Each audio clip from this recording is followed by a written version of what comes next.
সবশেষ যে 3বার বিশ্বকাপ খেলেছিল মিশর, প্রতিবারই ফিরতে হয়েছে শূন্য হাতে। গ্রুপ পর্ব থেকেই বিদায়, আর নামের পাশে ছিল না কোনো জয়ের রেকর্ড। কিন্তু ইতিহাস তো আর চিরকাল এক থাকে না। অতীতের সব গ্লানি মুছে সকারুদের অহংকার চূর্ণ করে এবার শেষ 16 মঞ্চে পা রাখল দা ফারাওরা। অস্ট্রেলিয়াকে স্তব্ধ করে দিয়ে ইতিহাসে প্রথমবারের মতো বিশ্বকাপের নকআউট পর্বে জায়গা নিশ্চিত করে নিল মিশর। ম্যাচটা মোটেও সহজ ছিল না। নির্ধারিত 90 মিনিটের লড়াই শেষ স্কোরবোর্ড 1-1 গোলের সমতা। তখন খেলা গড়ায় অতিরিক্ত সময়ে। সেখানেও দুই দলের রক্ষণভাগ ছিল ইস্পাত কঠিন। মাঠের প্রতিটি ইঞ্চি জায়গায় চলল মহাযুদ্ধ।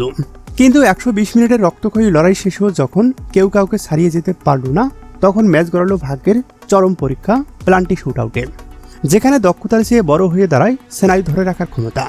কোটি মিশরীয় সমর্থকের চোখ তখন টিভির পর্দায়। কিন্তু এবার আর ভুল করেনি আফ্রিকান পরাশক্তিরা।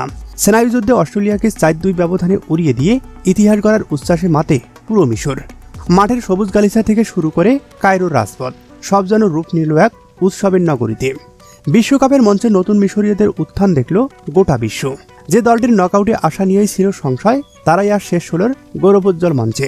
ফেরাউদের এই অবিশ্বাস্য রূপকথা এবার কতদূর যাবে? তারা কি পারবে কোয়ার্টার ফাইনালের টিকিট নিশ্চিত করতে? জানিয়ে দিন আপনার মূল্যবান মতামত।